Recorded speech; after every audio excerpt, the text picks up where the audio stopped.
Bom, boa noite. O meu nome é Lindbergh Campos. Hoje é o quinto dia do curso Metamorfoses do Popular, Glauber Rocha e Chico Buarque, telenovela e Cidade de Deus. Hoje nós vamos abordar a segunda parte do nosso quinto tópico. Nós estamos abordando o cinema do Glauber Rocha a partir dos seus dois primeiros longa-metragens, que são o Barravento, de 1961, sobre o qual ao qual nós dedicamos a última aula, na segunda-feira. E hoje, quarta-feira, nós vamos nos fazer a transição para O Deus e o Diabo na Terra do Sol, um filme de 64, um dos filmes mais conhecidos do cinema brasileiro, mais prestigiado, sempre entra em listas, né, dos melhores filmes brasileiros, dos melhores filmes do mundo, né, é um feito. Dentro desse circuito, né, intelectual, digamos assim, de cinema cult, o Deus e o Diabo na Terra do Sol, ele normalmente aparece de maneira bastante destacada, é um filme muito celebrado por críticos nacionais e fora do Brasil. Como eu disse, né, eu estava numa conferência, num congresso, na verdade, há uma semana, dos Estados Unidos e tal, e era impressionante o número de painéis, mesmo sendo uma associação de literatura comparada, era um impressionante número de painéis dedicados ao cinema latino-americano, em especial ao cinema novo brasileiro, com bastante destaque. Só na mesa que eu participei havia dois trabalhos sobre o cinema novo brasileiro. E aí um colega meu me enviou mais uma lista de alguns e tal, e enfim, é uma coisa muito impressionante, que é uma coisa que volta, por mais que também esses brasilianistas tenham um acordo de que depois dos anos 80, ali pelos anos 80, não tem mais muita coisa muito interessante como tinha ali nos anos 60 e 70, né? E é justamente sobre isso que nós vamos falar, né? De como particular, né, no caso o cinema brasileiro, ele ganhou um significado geral, universal, por algumas razões que nós vamos discutir hoje, justamente. O que aconteceu, né, nessa passagem dos anos 50 para os anos 60 e os anos 70, que fez com que esse gênero, esse aspecto da cultura brasileira ganhasse uma relevância tão grande, por mais que não seja um sucesso, de maneira alguma, um sucesso comercial, digamos assim. O que foi, né? O que foi? Uma das hipóteses, né, as mais correntes, é que esse cinema novo brasileiro, que se constituiu a partir do final dos anos 50 e durante os anos 70, digamos assim, ele se mergulhou, se deixou guiar pela matéria brasileira, pelo drama brasileiro, pela crise brasileira. E ao se deixar guiar pela matéria brasileira, pela experiência nacional, eles conseguiram fazer com que o particular se elevasse ao universal, mostrando a falsidade da realização do universal. Isso vai ficar um pouquinho mais claro ao longo da nossa aula de hoje, eu espero, pelo menos, né? Que essa é uma das hipóteses, né, do que aconteceu, né, o que foi esse milagre brasileiro, né, qual foi o santo por trás desse milagre, né, na verdade. Bom, sem mais delongas, né, sem mais conversa, eu gostaria de, primeiramente, começar fazendo a transição, né, do Barravento para o Deus e o Diabo na Terra do Sol, através das seguintes imagens. Ah, gente, será que tá por aqui? Bom, eu não sei onde ficou, mas qualquer coisa eu mostro aqui para vocês. É porque eu coloquei a captura de tela no outro. no meu outro computador, mas eu resolvo isso num minutinho. Eu resolvo isso num piscar de olhos. Bom, primeiramente, eu vou tentar retomar o princípio formal, a causa real, ou a forma, ou o que chamam de forma objetiva, tanto do Barravento quanto do Deus e o Diabo na Terra do Sol. Então, esse princípio formal, ele coincidiria com a forma objetiva. O que isso quer dizer? A forma objetiva de uma determinada obra de arte individual, ela coincide com uma forma na vida. A maneira como nós realizamos as coisas, como nós formalizamos certos pensamentos, não é uma coisa que venha do vácuo, que brote espontaneamente. É uma relação objetiva, prática, realmente existente, que foi sentida, no sentido de sentimento, no sentido de percepção, no sentido de contato, né, de afecção mesmo, mas também no sentido de cognição. Cognição. Ou seja, uma relação real que se sedimentou e que ganhou uma formalização. Ou seja, ganhou uma formalização. É quando você dá forma às coisas. A obra de arte, ela é relevante na medida em que ela nos dá acesso a alguma coisa que nós não teríamos acesso de outra maneira, porque ela formaliza algo que um crítico cultural chamado Raymond Williams já chamou de estrutura de sentimento. É algo tão difuso, tão inefável, tão difícil de ser comunicado, de ser formalizado quanto um sentimento, e ao mesmo tempo firme, objetivo e palpável quanto uma estrutura. É algo que chega num ponto que se consolida em obras, em práticas e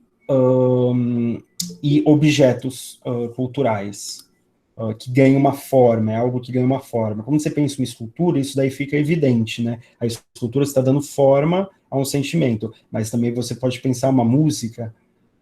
Por que que um determinado livro foi escrito de uma maneira e não de outra? O que está por trás dessa formalização das coisas? Por que que as nossas cidades, elas foram construídas de uma determinada forma, elas funcionam de uma determinada forma e não de outra? Qual é o conteúdo que está nessa forma? Essa que é a questão. Como é que as coisas se formalizam, se constituem, se estruturam, né? Então, coincide o princípio formal, a forma, digamos assim, subjetiva, e a forma objetiva. Elas se formalizam, e é por isso que a gente consegue ver algumas coisas que às vezes a gente não consegue ver apenas com a sociologia, ou com a economia, ou só com a história, que às vezes precisa de um filme, precisa de um romance, de uma escultura, de uma arquitetura, de uma pintura, para que nós consigamos pegar essa estrutura de sentimento, essa coisa mais inefável, que é a consolidação e o registro de um determinado modo de pensar e agir socio-historicamente localizado. Correto? Então, o princípio formal, essa causa real, digamos assim, do Barravento, tanto do Barravento quanto do Deus e do Diabo na Terra do Sol, para discutir isso, começar a discutir isso, já realizar essa transição que eu estou prometendo, estaria na ordenação, a meu ver, das imagens, de algumas imagens específicas do filme, algumas imagens específicas. Por exemplo, primeiramente, eu gostaria de chamar a atenção de vocês para uma sequência que tem no filme, uma sequência que tem no Barravento, que é quando a Naina, aquela garota branca, ela visita o terreiro pela primeira vez, numa noite, logo no começo do filme, né? Ela visita o terreiro porque ela está sofrendo por uma série de coisas, e uma das coisas que a gente procura na religião é justamente o consolo, né, para algumas inquietações que nós estamos sentindo. E aí ela vai procurar no terreiro, precisamente isso. Então, essa cena que eu gostaria de pensar com vocês, eu peguei algumas imagens dela, deixa eu ver se já chegou aqui no meu e-mail. Ainda não, mas não tem problema, eu fiz uma descrição dela bem detalhada aqui, que daqui a pouco chega. Uma das mães de santo, presentes nessa cena, joga os búzios, né? Os búzios são aquelas conchinhas, né? Que através das quais as mães de santos, babalorixá, têm acesso aos desejos, às mensagens dos orixás. E nesse caso, a mãe de santo, ela estava jogando os búzios não apenas para perguntar coisas sobre a Naína, mas também sobre qual seria o orixá guardião, né, o orixá guardião da nossa, da Naína. Qual seria esse orixá guardião? E aí, já achei aqui, aí eu deixo já mostrar para vocês as imagens. Para vocês recapitularem. Aqui. Cadê vocês? Aqui. Apresentar uma janela. Aqui. Eu espero que vocês estejam vendo. Alguém confirma para mim no chat, por favor. Eu espero que vocês estejam conseguindo ver.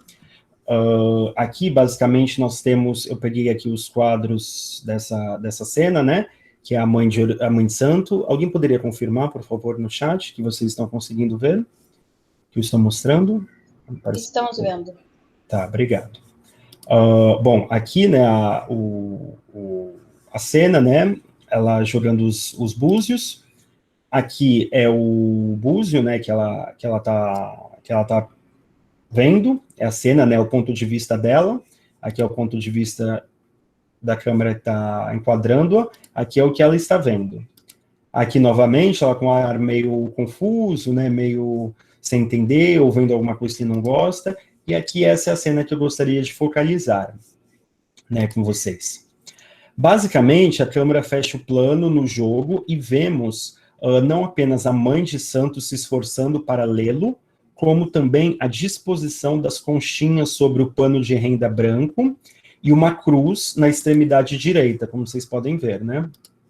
Esta imagem nos devolve em registro preciso e literal a coexistência entre a religião de matriz africana dos povos escravizados e trazidos para o Brasil, o candomblé, e um elemento, o Cristo crucificado, que nos refere diretamente à religião cristã dos invasores europeus. Ok? Aqui, então, essa é a primeira sequência que eu gostaria de chamar a atenção de vocês, e a segunda é essa. Deixa eu arrumar aqui. Gente, tá faltando coisa aqui. Achei. Faltando coisa aqui. Que a segunda sequência que eu gostaria agora de chamar a atenção de vocês é para essa.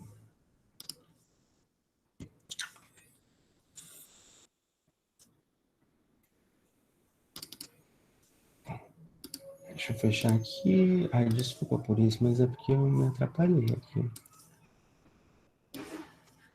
Aqui.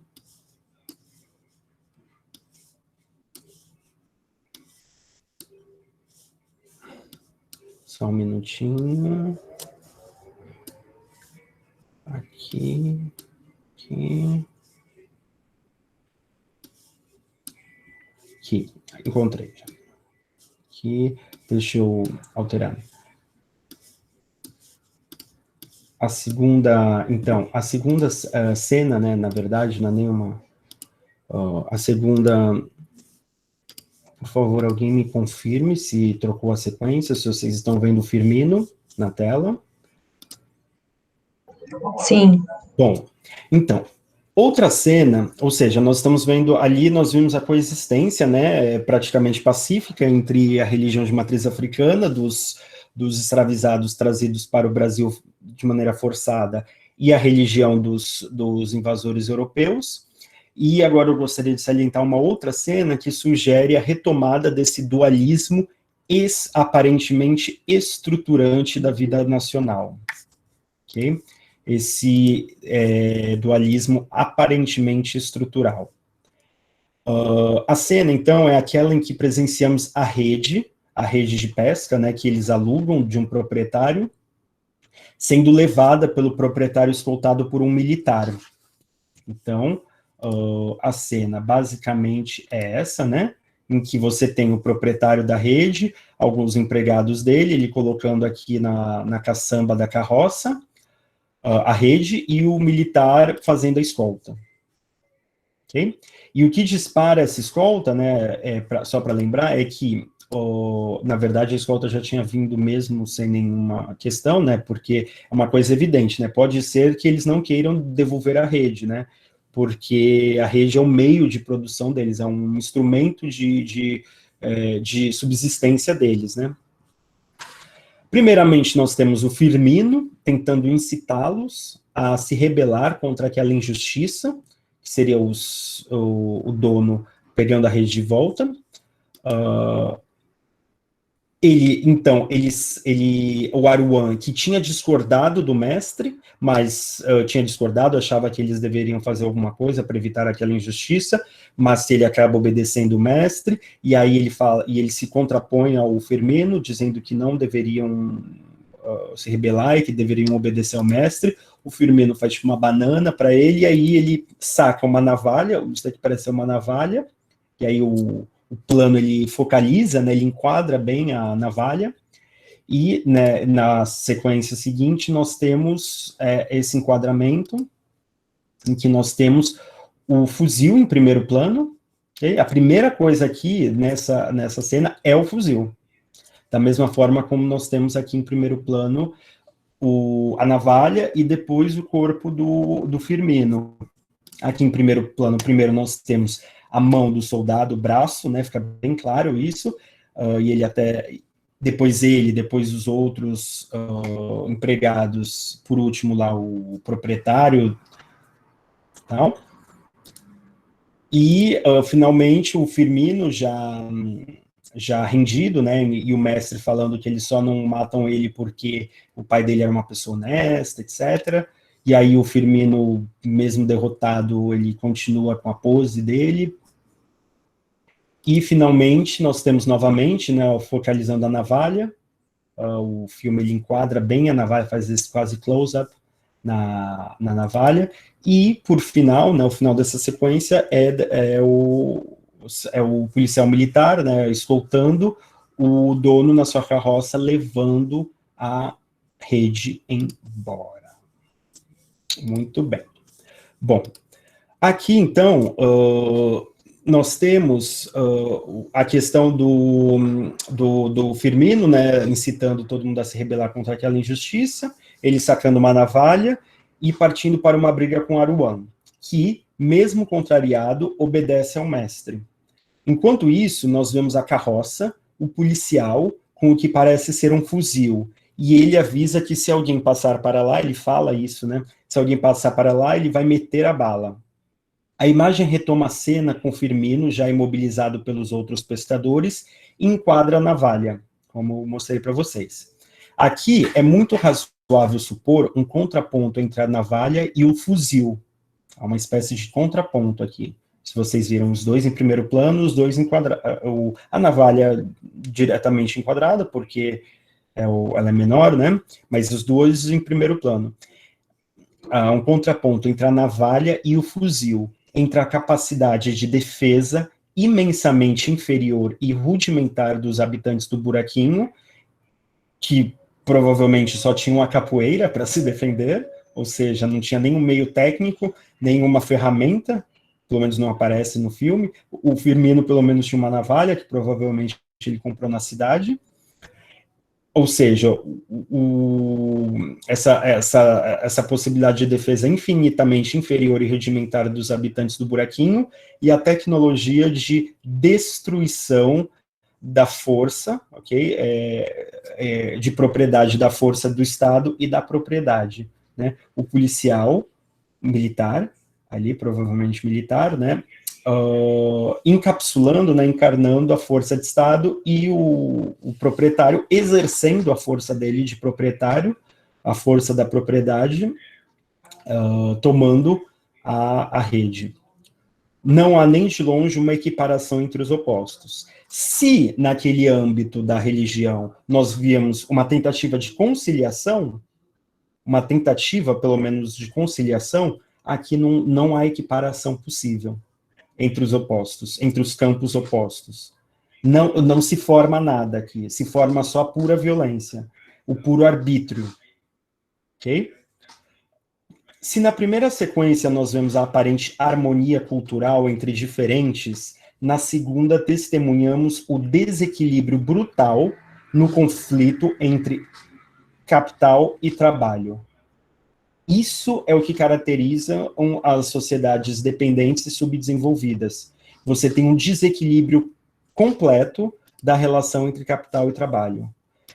Algumas propostas de superação da nossa atual condição, algumas alternativas de superação, normalmente alternativas reformistas, elas ambicionam reformas de modo a deixar os conflitos entre capital e trabalho numa sociedade como a nossa mais equilibrados. Não suprimir o conflito, jamais, talvez isso nem seja possível, se não acabar com o capital, mas fazer com que eles sejam um pouco mais equilibrados, porque no Brasil eles são completamente desequilibrados.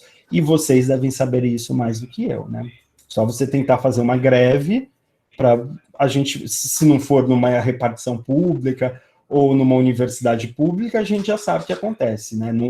Isso daí é uma coisa que os brasileiros eles nem conseguem entender muito bem o que é um direito de greve, principalmente hoje em dia, que isso daí está ainda mais desequilibrado, eu diria, por razões até agora que foram adicionadas, razões de despolitização generalizada, além do desequilíbrio que já sempre existiu.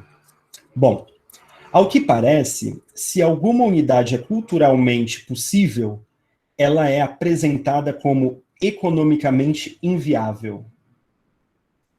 É como se a formação brasileira pudesse e até tivesse, até certo ponto, se completado em termos culturais.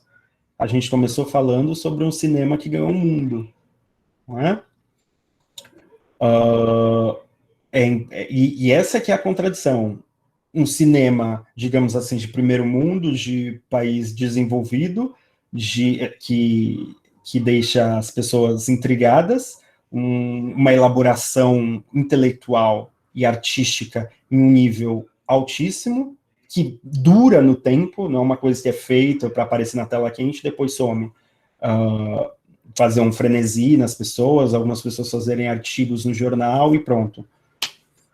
Não é para isso, é uma coisa com uma perspectiva de duração no tempo, porque coloca questões fundamentais. E de uma forma fundamental. É como se, ou seja, você tem uma espécie de formação brasileira no nível cultural, mas no nível socioeconômico nunca nem chegou perto de superar as mazelas da miséria brutal da maioria da população.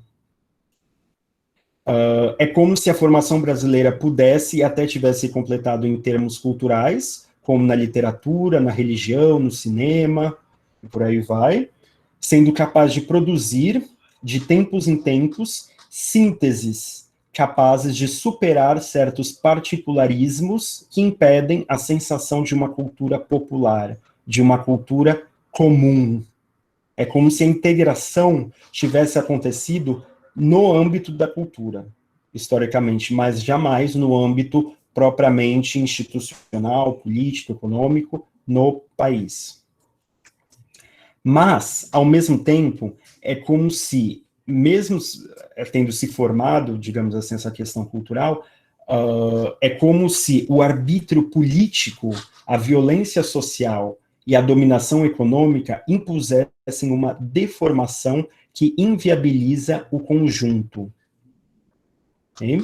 Então, é como se a própria cultura brasileira, ela impedisse as deformações, a má formação,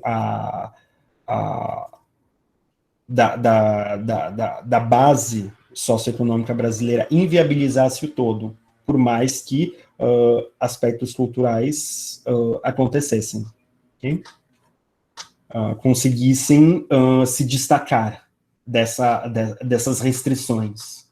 Okay? Então, isso daí é um elemento de transição, porque isso é uma coisa que está no Barravento, eu espero que eu tenha conseguido brevemente demonstrar isso, e que também está aqui, no Deus e o Diabo na Terra do Sol, que é o filme seguinte dele.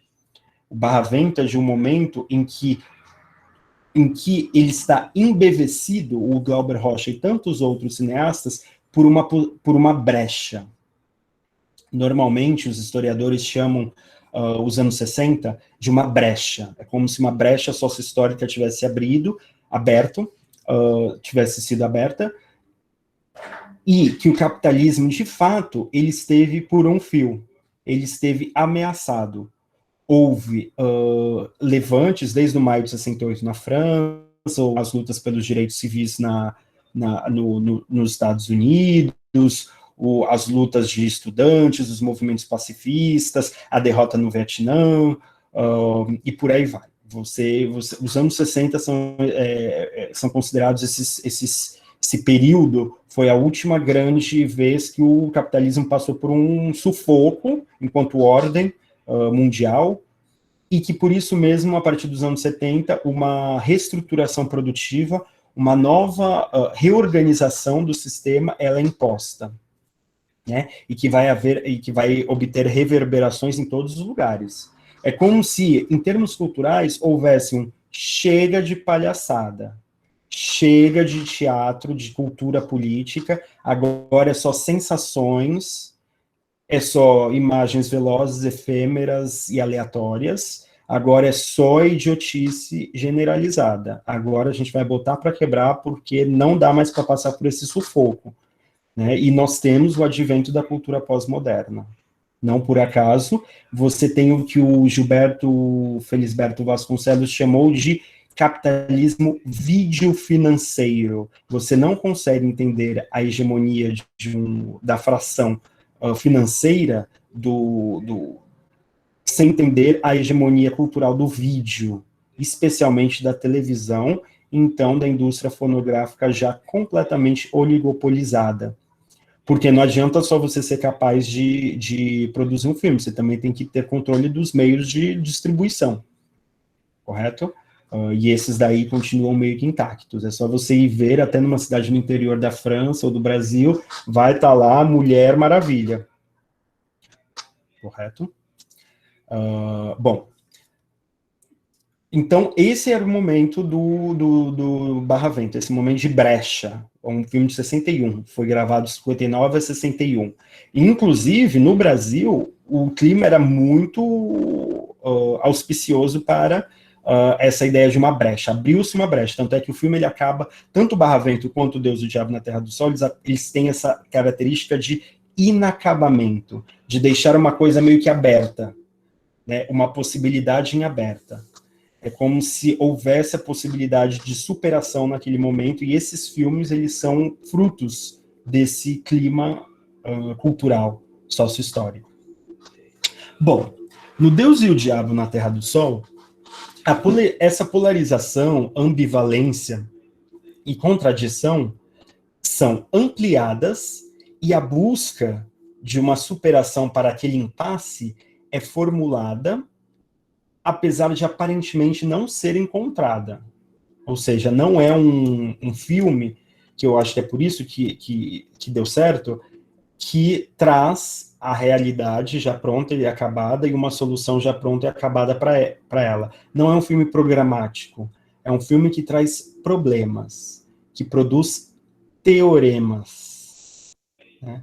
para fazer com que o próprio espectador, ele adquira o processo de pensar, refletir sobre alguns problemas da sua própria vida. Ele não simplesmente vomita tudo em você, ele traz problemas complicadíssimos que o autor, né, as pessoas envolvidas na produção gostariam de pensar. Mesmo sendo dessa fase mais de um certo otimismo. Falar em otimismo para o Glauber Rocha, eu acho que é um pouco demais. Mas que havia ainda essa brecha histórica naquele momento. Tanto é que essa radicalização ela vai chegar no seu ponto máximo nos últimos dias do governo João Goulart, quando há uma radicalização em direção às massas, e acontece uma reorganização das forças, tanto externas, imperialistas, quanto da reação interna, para derrubar mesmo essa possibilidade de um programa de reformas, que ali não tinha nada também de muito emocionante.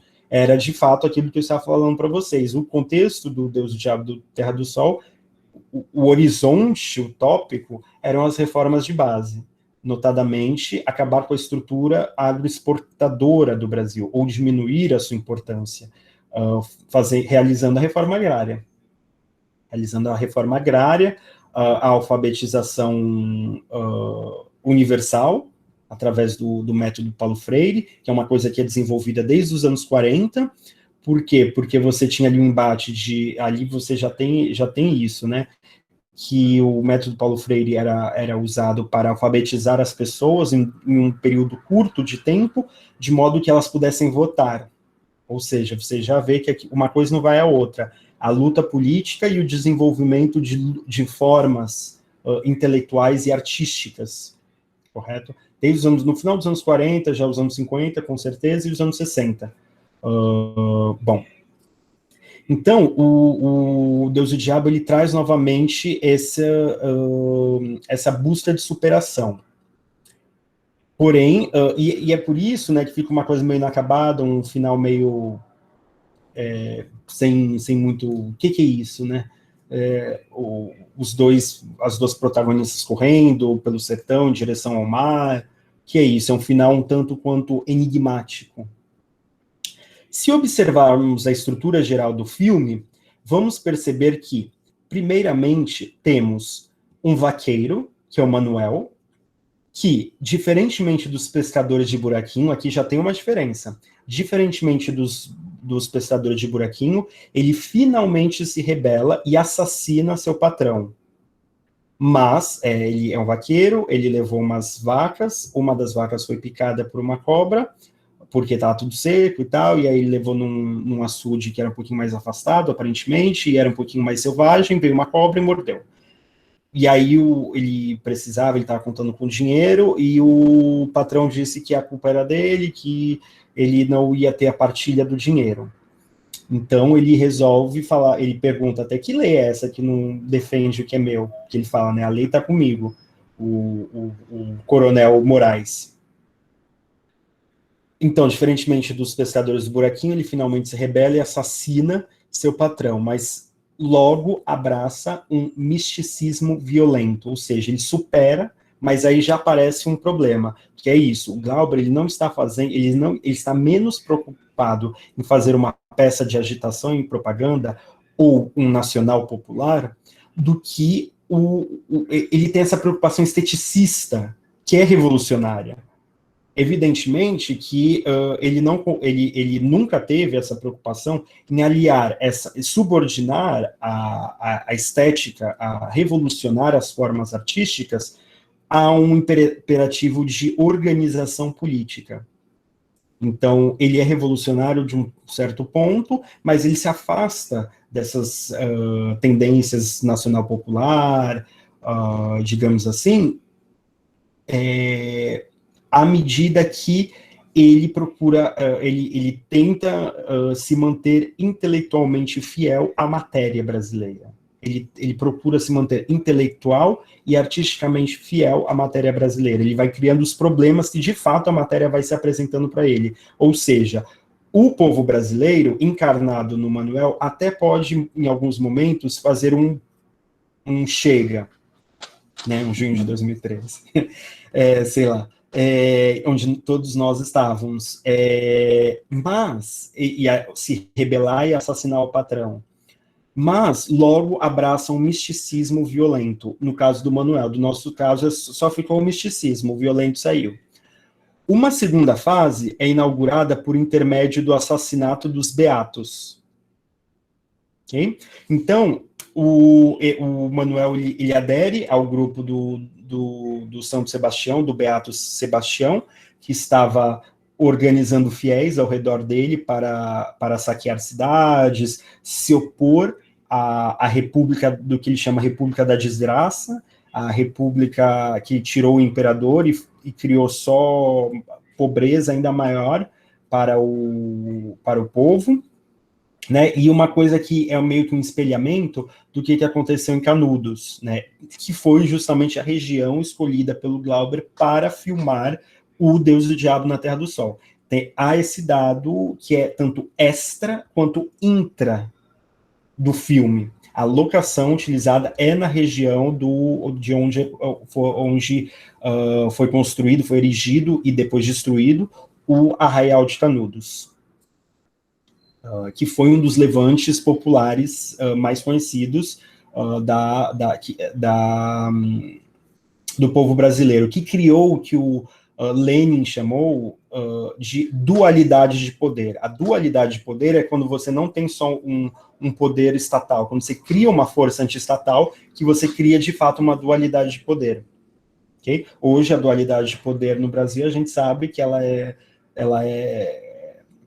existe até, né, mas ela é conduzida não por partidos de esquerda, mas por igrejas e milicianos. E nesse filme que nós temos, dualidades de poder conduzidas por grupos religiosos, misticismos e cangaceiros. E aí, qualquer paralelismo, vocês estão entendendo? Ele se debruçou sobre a realidade brasileira e conseguiu entender o que é a matéria brasileira. Ele não é um youtuber que aparece na frente das pessoas e já traz tudo pronto, já vomita em cima de você, olha, assim, assado que vai acontecer, e aí vai dar tudo certo. Não é isso. Ele colocou dilemas e problemas. Como é que a gente resolve isso daqui? É esse pontinho aqui que persiste na nossa história. Ou seja, o Manuel, como vaqueiro, trabalhador, ele se desloca, ele assassina o patrão, mas logo ele já é cooptado pelo misticismo violento, e aí o Antônio das Mortes é um matador de aluguel contratado pelos poderes locais, que começam a se organizar para reagir contra aquela revolta, de modo que ela não vire um segundo Canudos. Essa que é a frase utilizada pelo padre. E pelo coronel local, que já é outro coronel, e contrata Antônio das Mortes. Eu vou me focalizar bastante no Antônio das Mortes hoje, mas ainda não. Um segundo. Então, Antônio das Mortes, ele é o responsável pelo assassinato dos beatos, a serviço dos poderes locais, né, o padre e o coronel, quando tem aquela cena, e a sua mulher, a Rosa, que é uma figura também muito importante, porque se o Manuel é o elemento crédulo, é aquele que alguém balança uma bandeira vermelha e sai correndo, sabe? Como muitos dos nossos amigos, só vê gente na rua, é isso, sabe? Já sai correndo. A Rosa é o elemento cético. Eles estão fazendo lá umas orações, e aí ele falando, o sertão vai virar mar, o mar vai virar sertão, e uma ilha com rios de leite, todo aquele imaginário do messianismo milenarista brasileiro, que está desde as nossas origens, e aí sobre esse messianismo milenarista na história do Brasil, que é um dado da matéria brasileira, eu recomendo esse livro, ele é maravilhoso em relação a isso. É um livro, não é muito caro, eu não sei se tem PDF, mas é um livro da EDUSP chamado Messianismo e Milenarismo no Brasil. Ele está na bibliografia do curso, é um excelente livro sobre isso. também há outros livros na bibliografia do curso, mas, basicamente, no Brasil, nós temos uma persistência bastante antiga desde o do momento da colonização, do messianismo brasileiro. Inclusive, há outro livro que não está na bibliografia, mas que é do Sérgio Buarque de Holanda, que é sobre visões do paraíso. Ele foi colecionando vários mitos da fundação do Brasil, da descoberta e da colonização do Brasil, que muitos deles já remontavam a mitos guaranis, que se deslocaram da região central da América do Sul para o continente já, pelos registros, a partir de uma perspectiva, digamos assim, messiânica, de que eles iriam encontrar um paraíso, né? O messianismo, basicamente, é a realização do paraíso na Terra. É uma corrente medieval do ponto de vista do cristianismo, mas aparece em várias religiões. O paraíso na Terra medieval, né, uma tendência ligada às alas medicantes, as facções mendicantes, é uma coisa assim, franciscanos, beneditinos, todas essas coisas, beneditinos acho não, mas tem vários ali, franciscanos, jesuítas e tal, de realização do paraíso aqui.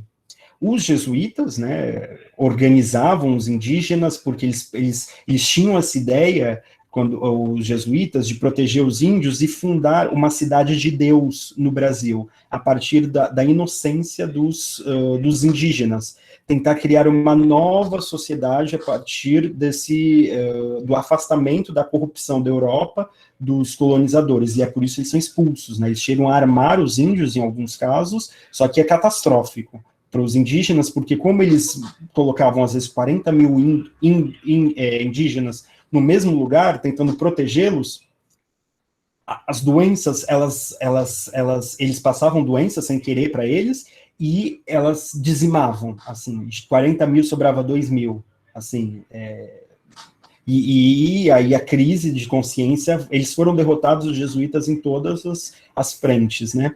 Enfim, eles tinham esse ímpeto messiânico. Nós também temos o próprio padre Vieira, que aí ele já aprendeu um pouquinho, né, que não era bem daquele jeito, mas ele também traz todo esse messianismo de volta, né, como se ele interpreta a Bíblia, mostrando que Daniel já tinha profetizado o Maranhão, né? Ele já tinha profetizado o Maranhão, povo moreno, uma terra com fartas colheitas, com animais dóceis, etc.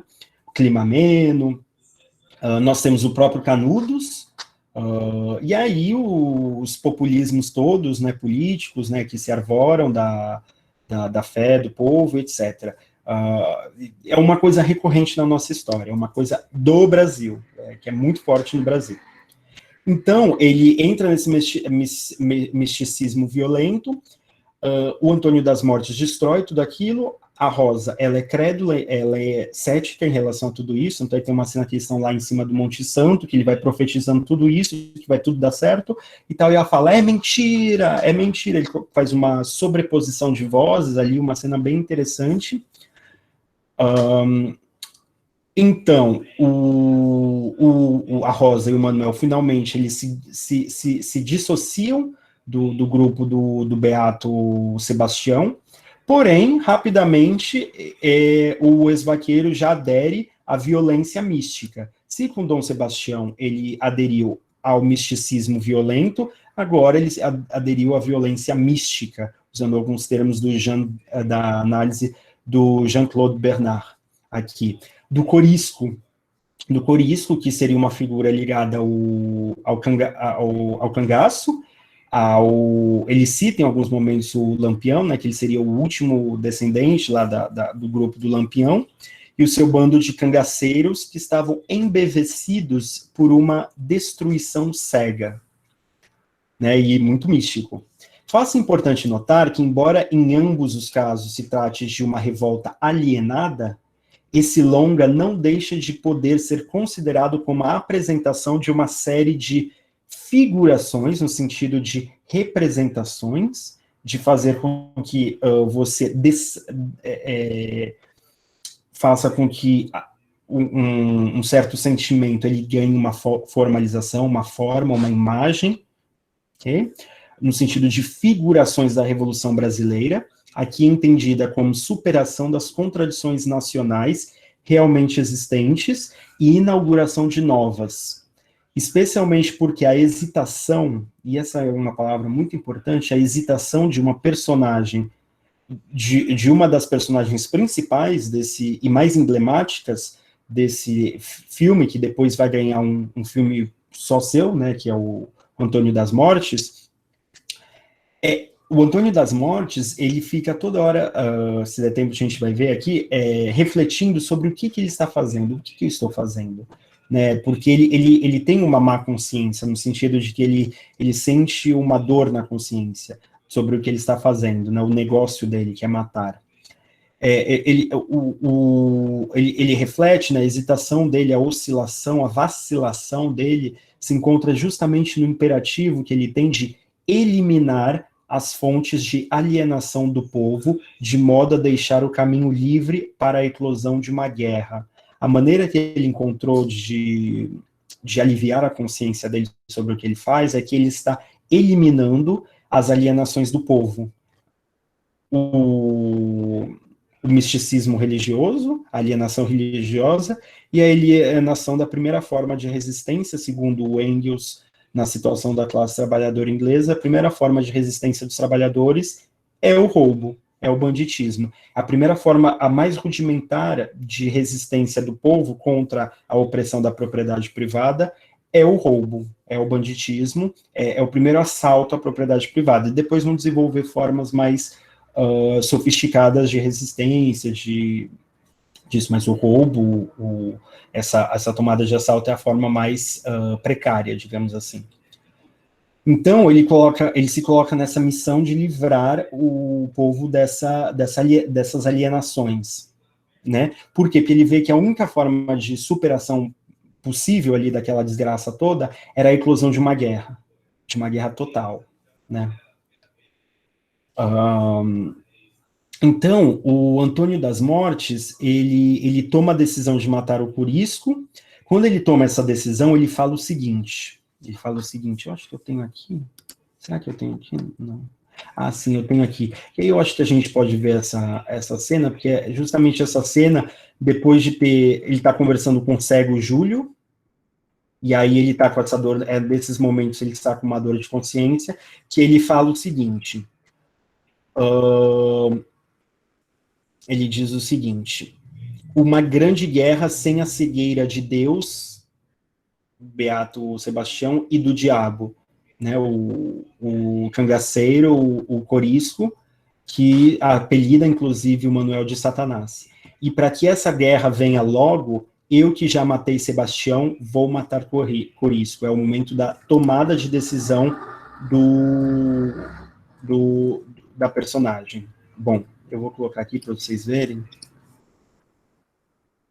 que eu acho que vale a pena, que é um dos momentos mais importantes do filme. Santo padroeiro,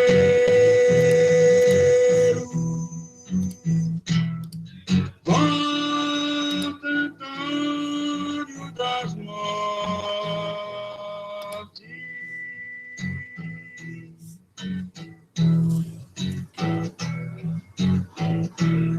vem procurando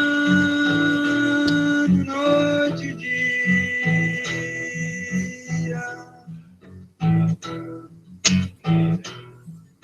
Corisco de São Jorge,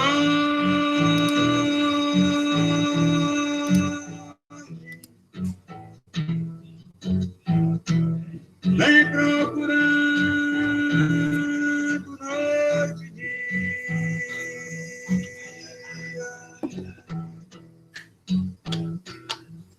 Corisco de São Jorge,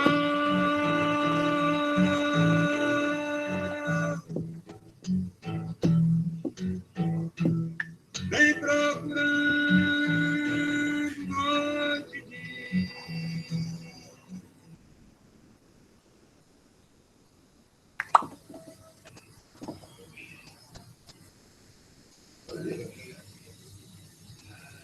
Fale devagar. Não conhece pela voz? Vai das mortes. Já andava no seu rastro tem mais de uma semana. Era só para lhe perguntar uma coisa. Se lembra daquele beato que deixei vivo lá no Monte Santo? O vaqueiro que matou o Coronel Moraes.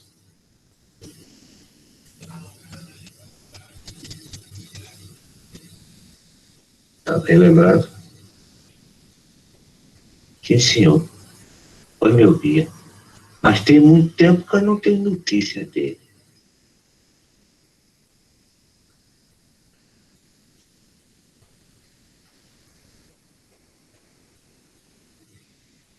Cego Júlio,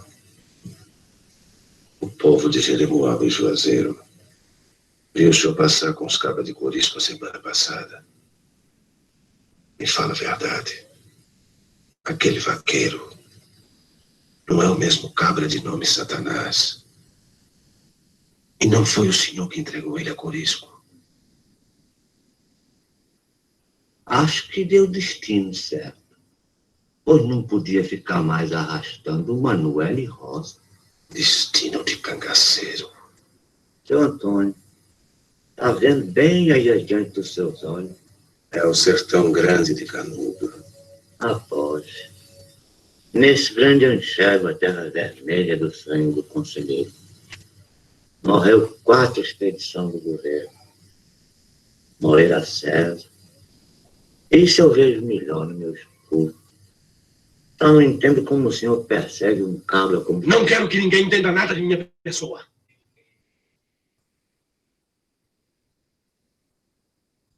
Fui condenado nesse destino e tenho de cumprir. Sem pena e pensamento.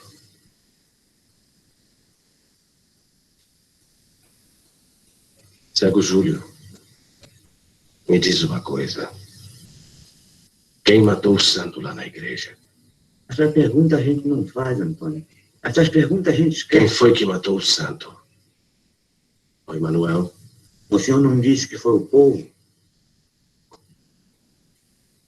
Eu estava mentindo. Não queria acreditar. Foi a mão do ciúme. Rosa matou a fé de Manuel. 2 infelizes. Não matei de uma vez, não mato de outra. Corisco está muito cansado. Não mata ele também. Ele eu mato. Perseguindo até o fim. É matando, Antônio? É matando que você ajuda seus irmãos? Sebastião também me perguntou. Eu não queria, mas precisava. Eu não matei os beatos pelo dinheiro. Matei porque não posso viver descansado com essa miséria. A culpa não é do povo, Antônio. A culpa não é do povo, Antônio. Não é do povo, Antônio. Um dia vai ter uma guerra maior nesse sertão. Uma guerra grande, sem a cegueira de Deus e do diabo. E para que essa guerra comece logo, eu que já matei Sebastião vou matar Corisco. E depois morrer de vez. Que nós somos tudo a mesma coisa.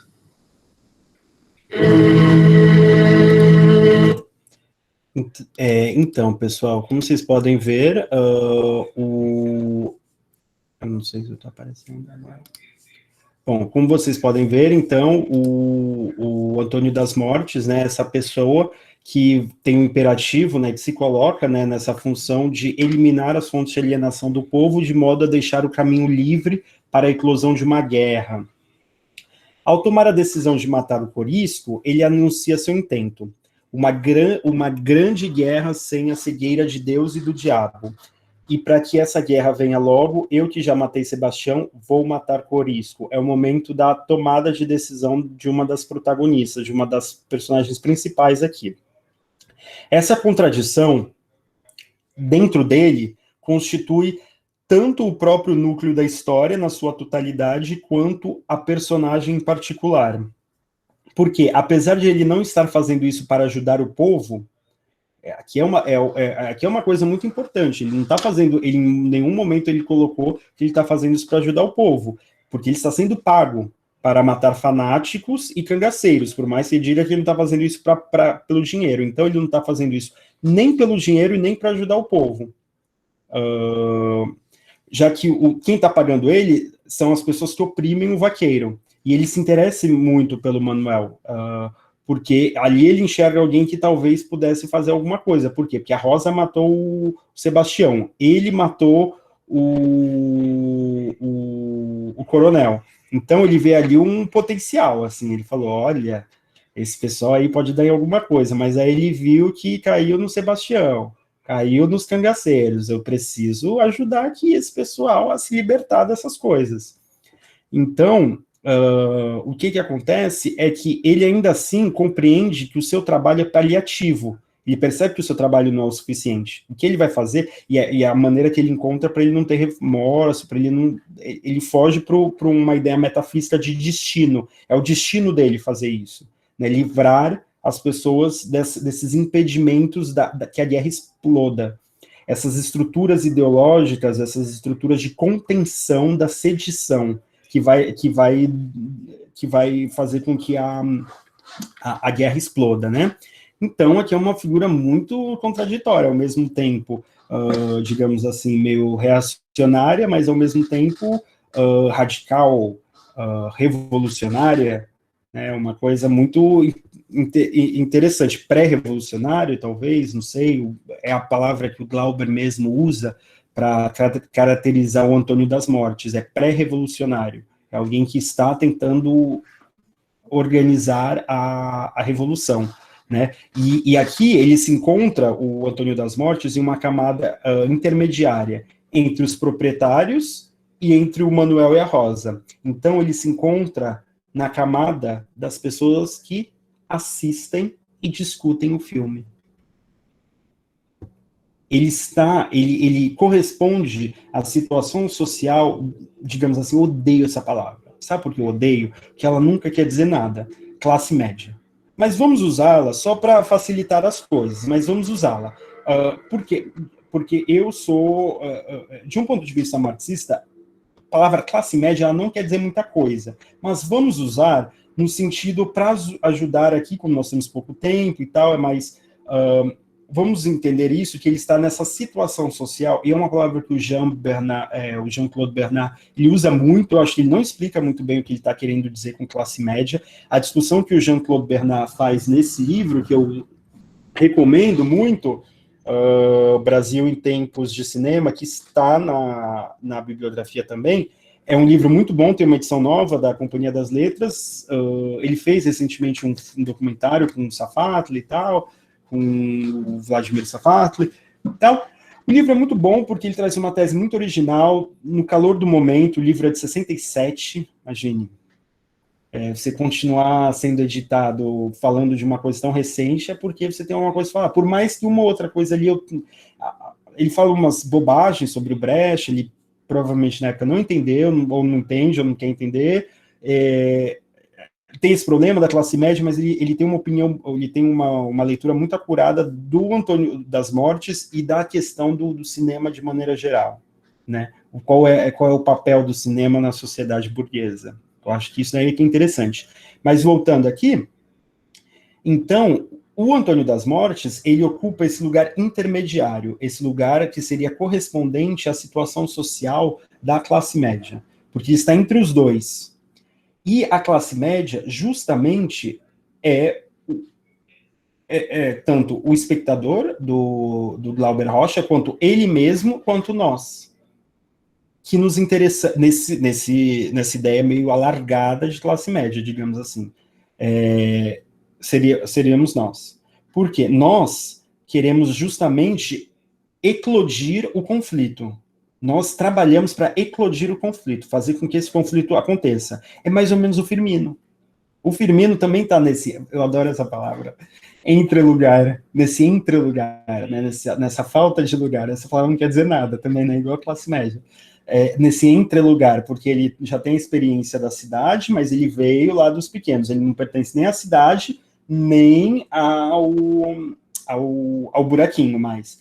Então ele está nesse momento em que ele consegue ver o todo ali. E aí ele fica incitando, né, as pessoas a superarem disso, a superarem aquilo. Então, o Antônio das Mortes, ele encerra essa contradição, porque ele compreende que o trabalho dele é paliativo, que ele só vai até certo ponto, ele tem que fazer com que aconteça, ele tem que criar as condições de possibilidade para que aquilo aconteça, para que a hora e a vez da verdade, do destino da história, aconteça com a grande guerra.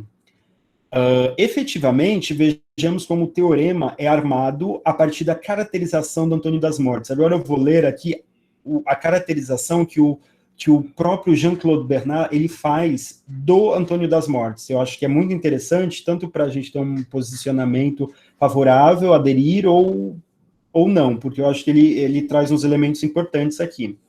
Inclusive para o nosso debate sobre as metamorfoses do popular. Por quê? Porque o papel que o cinema cumpria nessa época, digamos assim, ele passa a ser cumprido pela televisão na década de 80, e aí chegamos onde nós chegamos. Mas vamos ver aqui, antes de antecipar essas coisas. O Antônio das Mortes não consegue desprender-se de sua condição de burguês, e não está integrado na burguesia que o rejeita. Não consegue enfrentar essa contradição, quanto menos resolvê-la. Ela pode ser dialética para a sociedade, ou seja, uma unidade de opostos, mas não o é para ele. Ele tenta simultaneamente eliminá-la e sublimá-la, ok? Fazer com que ela desapareça e elevá-la a uma coisa mais nobilitante, mais inefável, inapreensível, né? Mais mística, digamos assim, mais mistificador. Ele mistifica esse papel dele, né, de matador. É isso. Ele é um matador de aluguel e ele está mistificando. E aí a gente pode pensar, né, nós, professores, pessoas que trabalham com as ideias, com as palavras, né, essas balas, essas coisas perigosíssimas, nos colocaram na posição de de matadores de aluguel, artistas, intelectuais, por aí vai, né? Médicos. Para eliminá-la, para eliminar essa contradição, né, que ele sente por ser um matador de aluguel, o Antônio quer transformar-se em mistério. Ele quer mistificar a sua posição real. Para sublimá-la, ele tentará transformar-se em ser predestinado, como se fosse o destino dele acabar com essas alienações do povo. Cumprirá sua função, que ele julga histórica, mas não lhe compete decidir sobre essa função nem apreciá-la. Ele diz: fui condenado neste destino e tenho de cumprir, sem pena e pensamento. Antônio livra-se de suas responsabilidades por via metafísica, para além da física, para além da natureza, ou seja, nesse âmbito mais místico. Mas nem por isso está quite. Não se livrará de sua má consciência, de seu remorso. Ele até fala, na música, né, no repente fala, andando com remorso, diz a canção do filme. Sua função é acelerar o curso da história e precipitar o advento dessa guerra, que será a guerra de Manuel vitorioso. Poder-se-ia pensar que, através dessa ação, ele se integrasse no movimento guerreiro, se ligasse a Manuel. Não. Aqui o Bernard faz um sonoro não. Ele é e ficará solitário, ele não vai se unir ao Manuel na luta dele. Ele é apenas uma contradição e está maculado pelos contatos com o inimigo. Ele é e ficará solitário. Ele dá a Manuel a possibilidade de fazer a guerra, mas não é a guerra dele. Nada sendo, ele sendo mera contradição, a guerra nada pode ser para ele. O tratamento dado a Maurício do Vale, que é o Antônio das Mortes, e que depois vai ser o delegado do Rod Santeiro, é o mesmo ator, né, o Maurício do Vale. O tratamento dado a Maurício do Vale no papel é a exteriorização do conflito. E isso daqui é muito importante. Aqui é como se o Bernard ele estivesse vendo a obra, ele está jogando a obra do Glauber Rocha contra o próprio Glauber Rocha. Olha que coisa. Por quê? É como se o Glauber, nós assistindo e analisando, inclusive o próprio Bernard, nós fôssemos essa pessoa, é um momento de autocrítica da crítica. É um momento de autocrítica da crítica. A nossa função na luta social é menos de estar na linha de frente do conflito do que exteriorizar o conflito. Mostrar, ó, o conflito está aqui e que tudo se exploda. E que isso em si já é problemático e é uma função legítima, é uma coisa legítima. Antônio das Mortes é solitário e não pertence a grupo algum, nem aos proprietários de terra, nem à igreja, nem ao povo revoltado, nem aos camponeses, e é um indivíduo sem semelhantes. Antônio está entre dois polos, não se integrando em nenhum, de novo os polos, né? É solitário, não se realiza, enquanto as outras personagens não caminhas no fim do filme, ele não o é. Ele desaparece.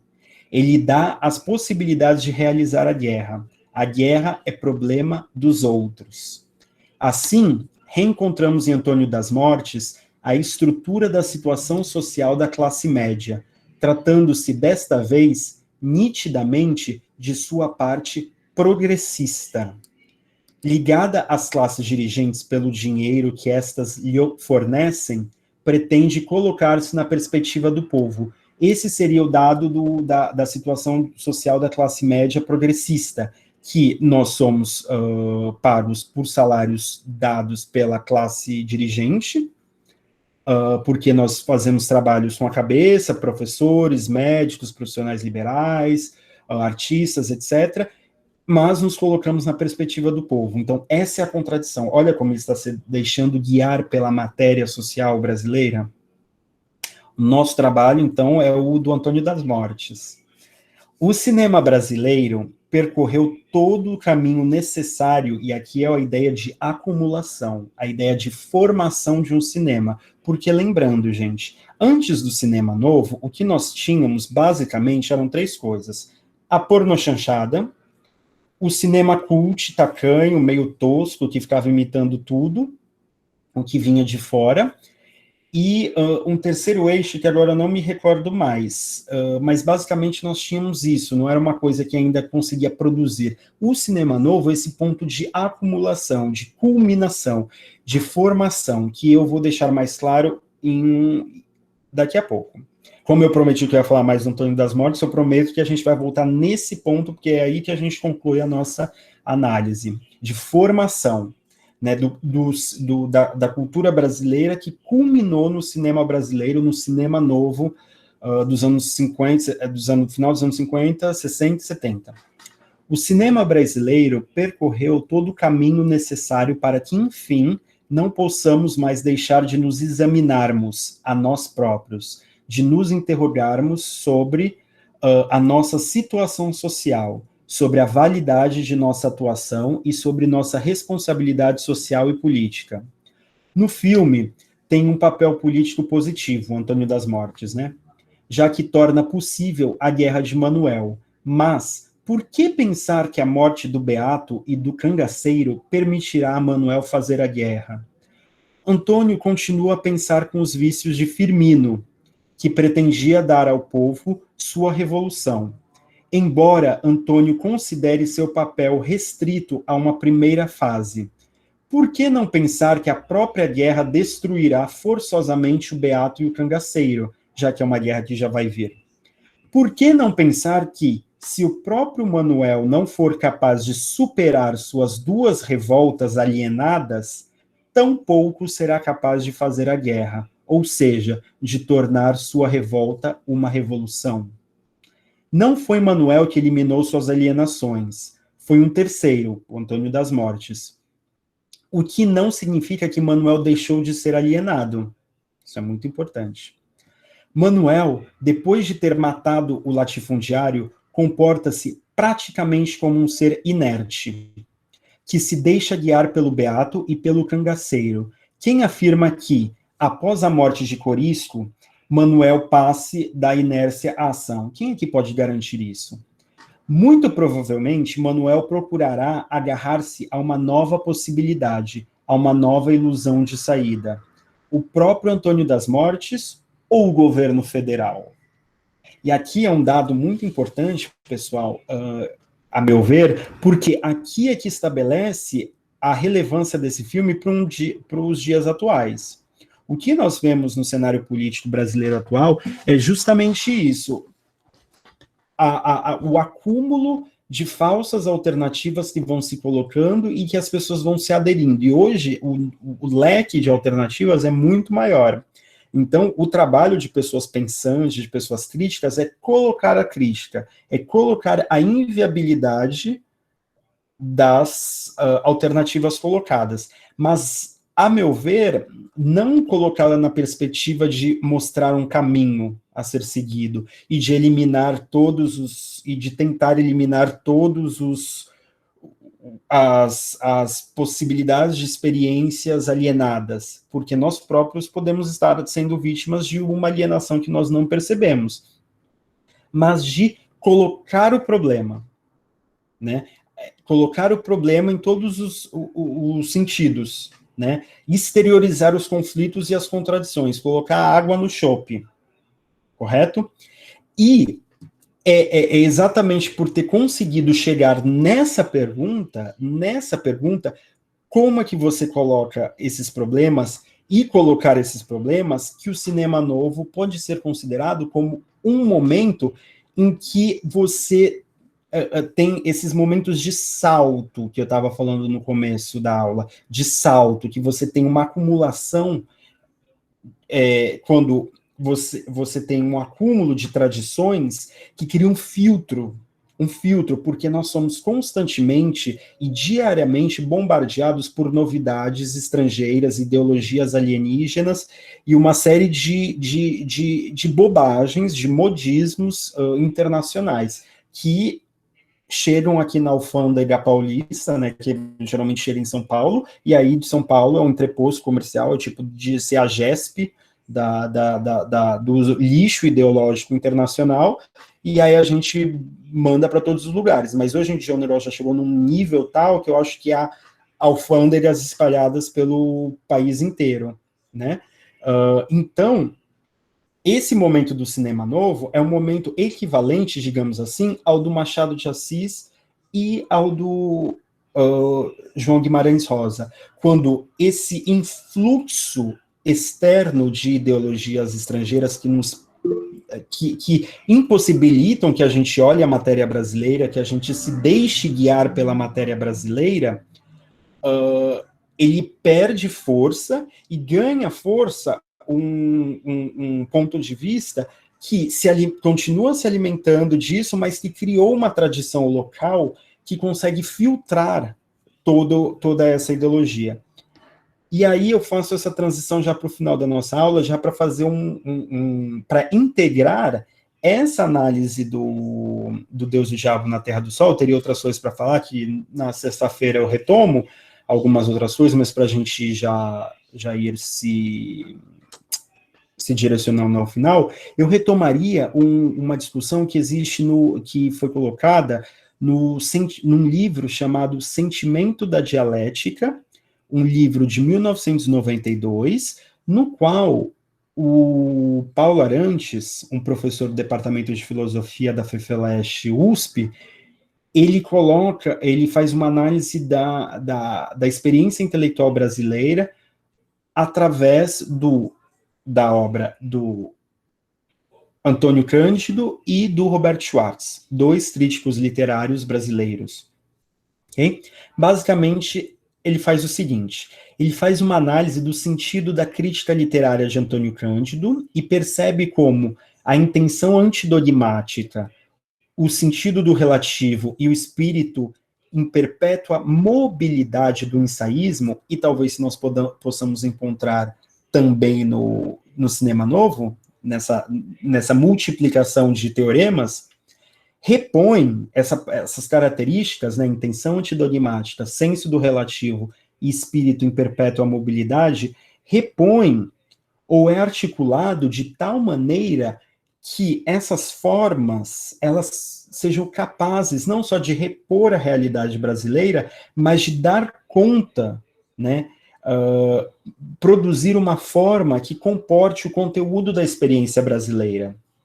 Dito de outro jeito, a experiência intelectual de um país subdesenvolvido e dependente como o Brasil é permeada por uma sensação, e isso é muito importante, sensação de dualidade que impregna a vida mental, e essa percepção de convivência entre polos antitéticos, entre polos em conflito, como a gente começou falando, que a gente viu primeiramente no Barra Vento, depois no Deus e o Diabo na Terra do Sol, essa convivência entre polos antitéticos, como o antigo e o novo, o arcaico e o moderno, a realidade da natureza exuberante, porém inculta, e o desejo de ordem e civilidade, por outro lado, pode ser encontrada ao longo dos principais momentos formativos do Brasil. Nesse sentido, na história, na formação da literatura brasileira do Antônio Cândido, ele nota uma dupla fidelidade do intelectual brasileiro. E aqui, quando a gente fala de intelectual brasileiro, a gente está falando tanto dos árcades, dos escritores do arcadismo brasileiro do século XVIII, os românticos do século XIX, os realistas do final do século XIX, começo do século XX, os modernistas do século XX, por aí vai, até chegar no cinema novo que nós estamos falando. Essa dupla fidelidade do intelectual brasileiro, que estava condenado a oscilar entre a fidelidade afetiva ao rústico berço mineiro, digamos assim, de um Cláudio Manuel da Costa,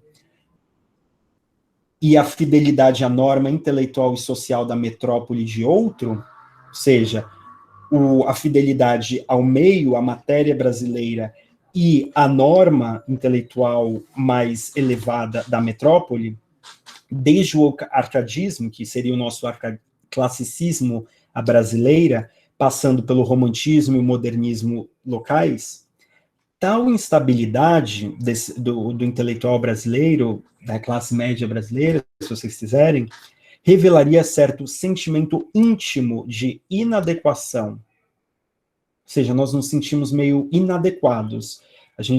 Eu vejo muito isso, um parênteses, né, que aí tem que fazer essas interrupções, né, eu sou muito brechiano.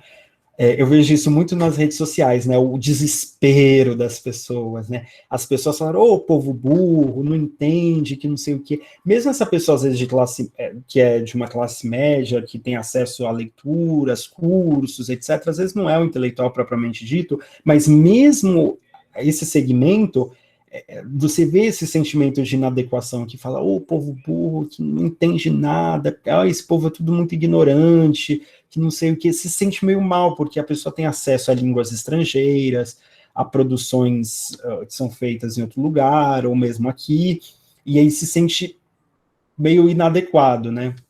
Melhor saída ao aeroporto, melhor saída para o Brasil ao aeroporto, coisas assim, sabe? Voltando.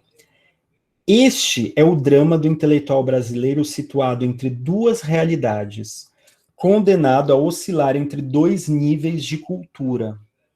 Ou seja, essa sensação de um dualismo, ela emerge, ela brota da próprio chão social que nós estamos, né? Tal dialética do local e do universal seria caracterizada por alternar complementariedade entre culturas, divergência, oposição, e equilíbrio. Ou seja, você alterna essas três e você forma uma espécie de síntese, que seria a nossa maneira de pensar, que alterna entre complementariedade, divergência e equilíbrio. Okay? Entre essas tendências, exprimindo não apenas a lógica específica do sistema literário brasileiro, mas também a regra geral de certas linhas evolutivas de nossa sociedade. Aqui o ensaio clássico de interpretação do Brasil, aí você tem vários, né? Formação econômica do Brasil, do Celso Furtado, formação do Brasil contemporâneo, do Caio Prado Júnior, formação da literatura brasileira, do Antônio Cândido, vários, né, de tentar entender o que é esse lugar onde nós estamos, né? Então, essa é a lógica específica do sistema literário brasileiro na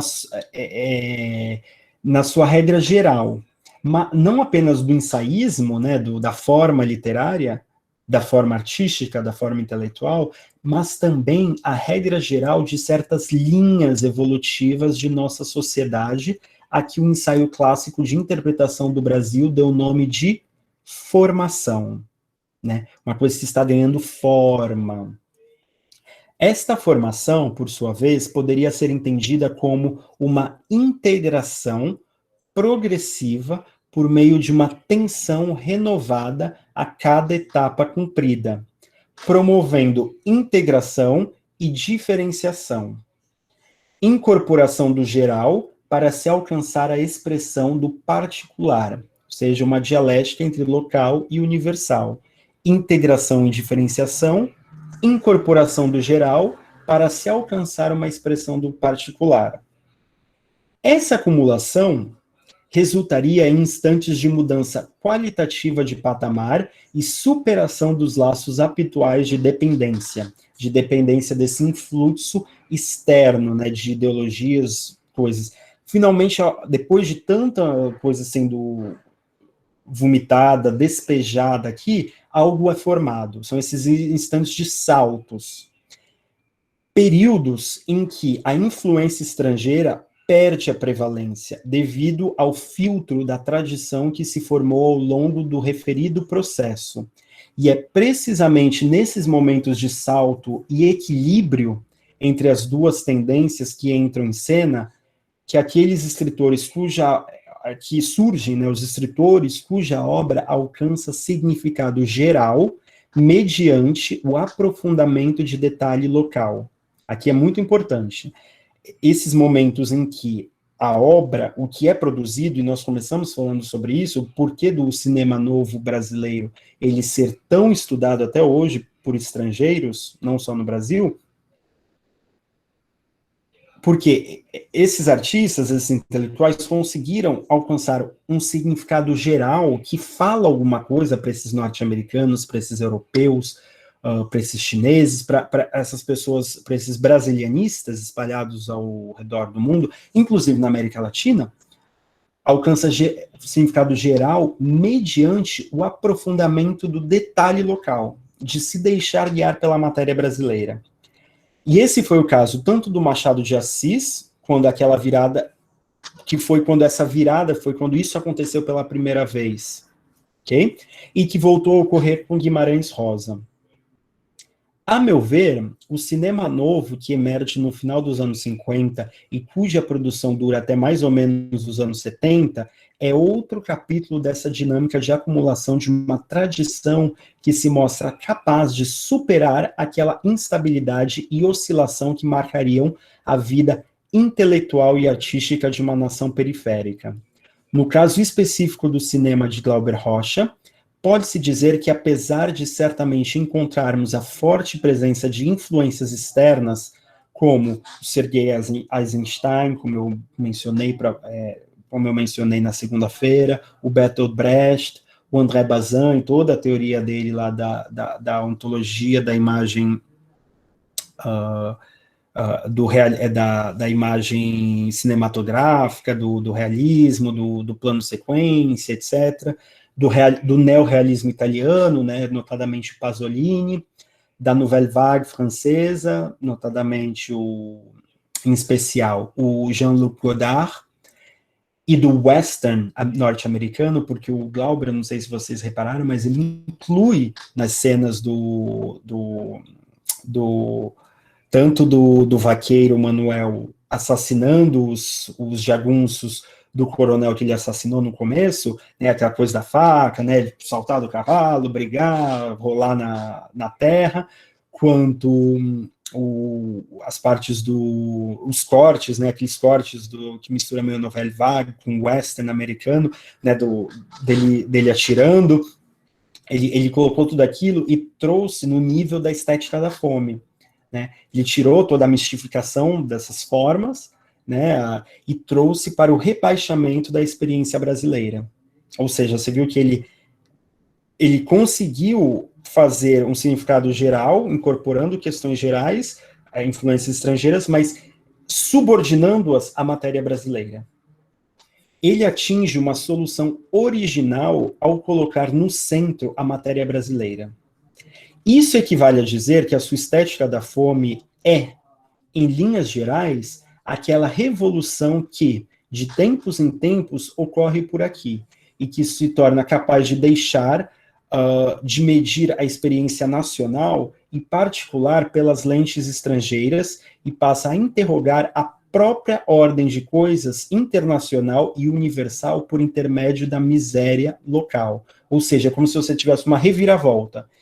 Como nós sempre fazíamos, como a gente começou a falar do Antônio Cândido, dele analisando os românticos, os Árcades, na formação da literatura brasileira, a matéria local, ela era medida pela disciplina da cultura estrangeira. Agora é o oposto. A própria experiência, tudo que é produzido externamente, no exterior, passa a ter que se ver no tribunal da experiência brasileira. Como aquilo ali aparece como mentira, como mistificação. Western, pensa no western. Eu acho que o western é a história do cowboy. A história do cowboy, aqueles efeitos especiais. Como aquilo aparece como pura mistificação, ele pega algumas técnicas ali, alguns temas, algumas coisas ali, e ele deixa de uma forma tosca, de uma forma rebaixada, para mostrar como aquilo ali já em si tem uma mistificação de origem. E que aqui fica muito claro. Okay? Porque antes, os filmes que eram feitos no cinema novo, eles simplesmente importavam essas técnicas. Ok? Bom, e aí, já para ir me conduzindo ao final, então é isso, basicamente. A revolução do cinema novo, então, da estética da fome, ocorre por aqui e se torna capaz de deixar de medir a experiência nacional e particular pelas lentes estrangeiras e passa a interrogar a ordem de coisas internacional e universal por intermédio da miséria local. Contudo, todavia, mas, porém, entretanto, tanto Machado de Assis, desde as Memórias Póstumas de Brás Cubas, quanto, lembrando que a virada do Machado acontece no Memórias Póstumas de Brás Cubas, quando ele deixa de fazer romances edificantes, ou, no máximo, de sátiras, e ele efetua uma virada em que ele dá a voz para a classe dominante brasileira de modo a desmascará-la, mostrar como ela ele utiliza o método, o artifício, o recurso do narrador não confiável para desmascarar o próprio narrador, quem de fato está com a palavra aqui, e mostrar como aqueles ideais de liberdade, liberalismo, igualdade, e por aí vai, eram como a realidade brasileira mostrava que aquilo ali era tudo fantasia, aquilo ali nunca tinha sido realizado, que o capitalismo ele era menos falso pelo que ele promete do que pelo que ele diz que já realizou. Okay? O Guimarães Rosa dos Grande Sertão Veredas, quanto os filmes do cinema novo entendidos no seu conjunto. Eles não se restringiriam à contribuição brasileira para uma ordem renovada, ao estabelecer uma dialética integradora entre o particular e o universal. Eles não se restringiriam a isso, mas avançariam em direção à recolocação de uma série de dilemas reais nos seus correspondentes estágios, com o objetivo de colocar em xeque os prognósticos de um movimento formativo integrador e complementar. O que isso significa? Isso significa que o passo seguinte da análise dialética do Antônio Cândido foi realizada pelo seu discípulo, o Roberto Schwartz, seguindo a periodização e análise que o Paulo Arantes faz no Sementemente da Dialética. O passo seguinte, então, do Schwartz, que o Schwartz realiza, e o Schwartz é desse caldo de cultura dos anos 60 e 70, né, realiza justamente, ele não vê, o passo seguinte nessa compreensão dessa dinâmica da vida nacional na sua relação entre cultura e sociedade, seria o de afastar essa promessa de síntese e de complementariedade ad infinitum, como se tivesse uma dialética integradora entre o arcaico, o moderno, a incorporação do universal no particular, e o particular sendo incorporado no universal, e aí você produzindo uma coisa nova e criando uma espécie de sistema mundial de contribuições nacionais e singulares.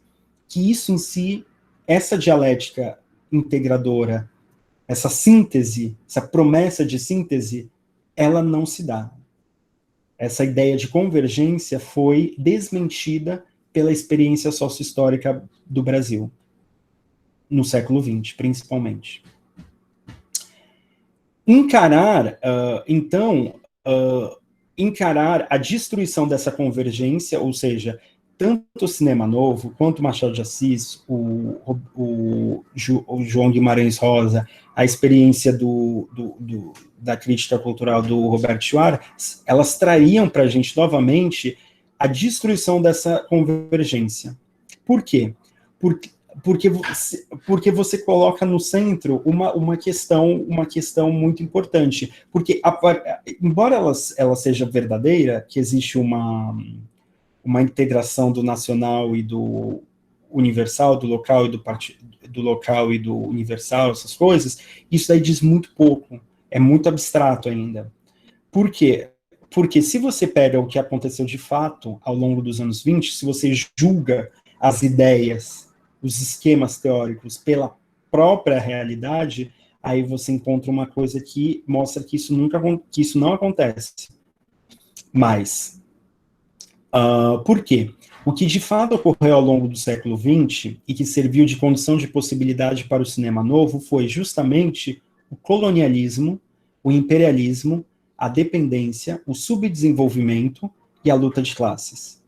Isso bagunça essa ideia de acumulação, de você ir acumulando e formando alguma coisa. É como se fosse uma formação e você tivesse um sentido de progresso, né? Linear, quase. A bem da verdade, e segundo o Arantes e o Schwartz, a convergência entre o universal e o particular até pode existir. Isso daí até pode existir. Mas o seu registro é o da completa alienação.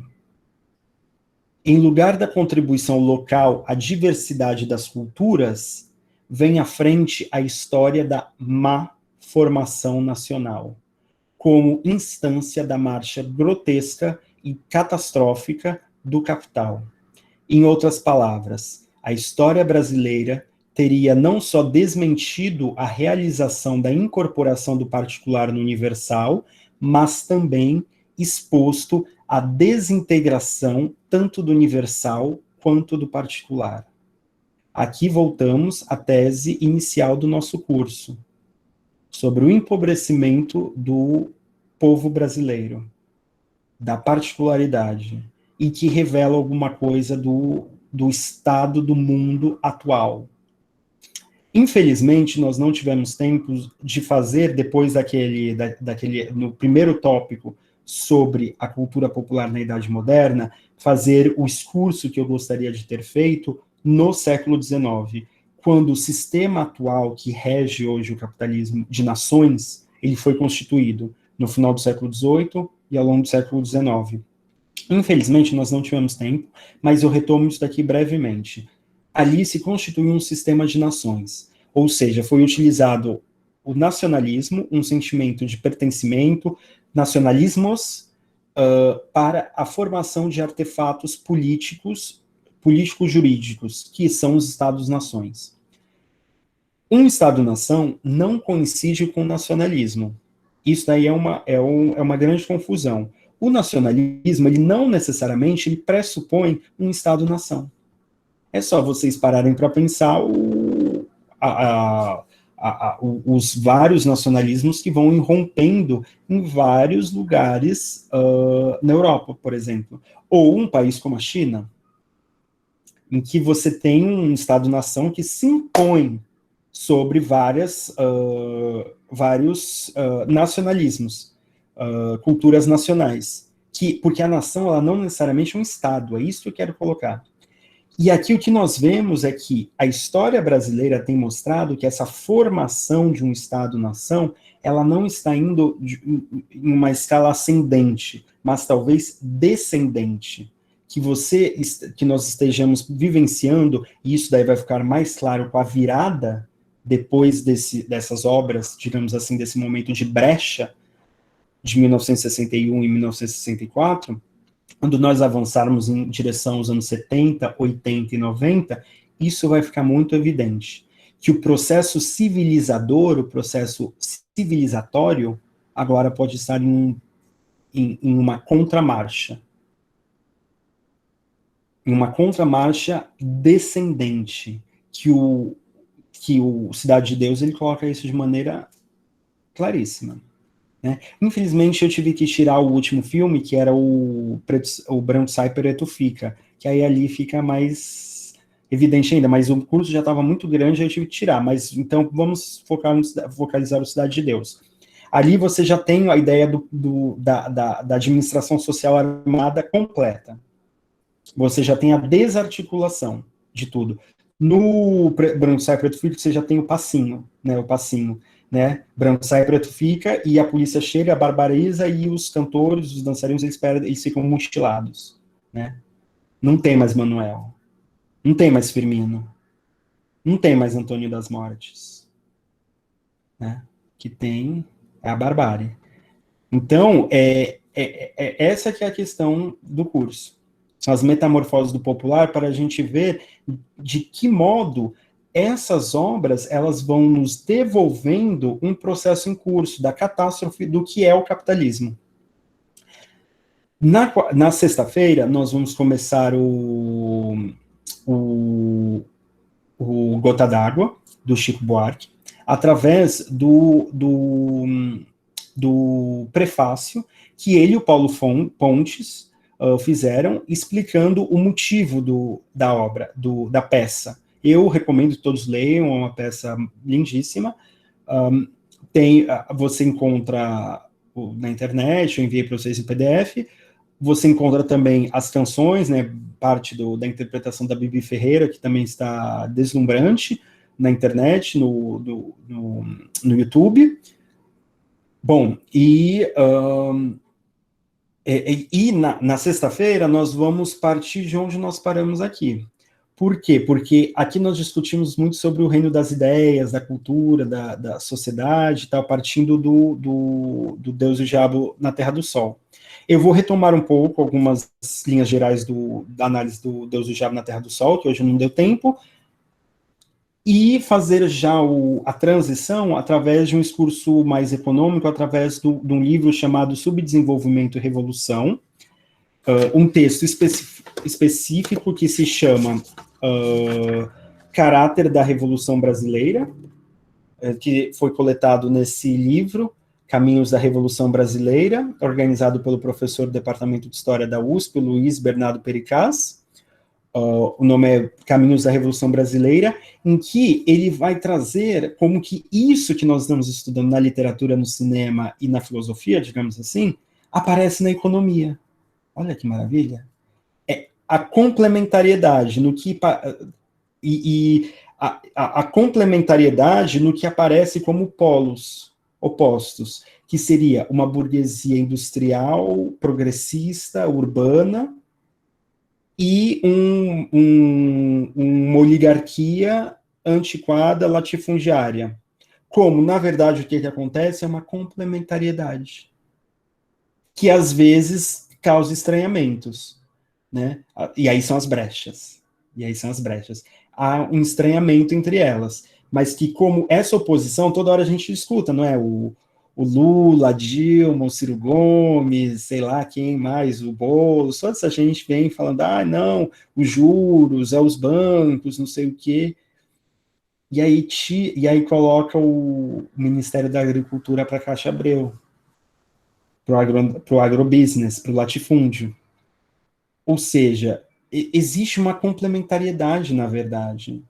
Paga os maiores juros e coloca o agrobusiness no Ministério, porque existe uma complementariedade onde aparece como opostos o arcaísmo do latifúndio que nós temos até hoje, né?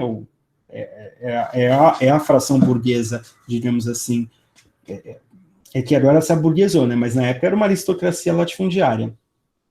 Nós vamos ver exatamente como 30, 32, 35 e 37 foram decisivos para isso, e 64, né?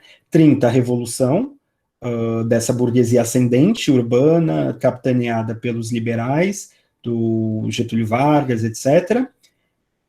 32, você tem uma reação da oligarquia, contra a qual o Antônio Conselheiro, o Sebastião, os cangaceiros se colocavam contra, que era quem mandava na velha república, era a aristocracia, essa oligarquia latifundiária, reage, ela perde força, e ganha um pouco de força nessa revolução liberal burguesa que acontece nos anos 30, uma ala mais pequeno-burguesa que radicalizava mais no sentido dos proletários, ganha força, mas que é dizimada, perde totalmente a força e a importância em 1935, quando acontece a intentona comunista, que foi uma tentativa de insurreição por parte de comunistas, anarquistas, forças de esquerda, forças populares no Brasil, e que faz com que em 37 se inaugure o Estado Novo, a ditadura do Getúlio Vargas,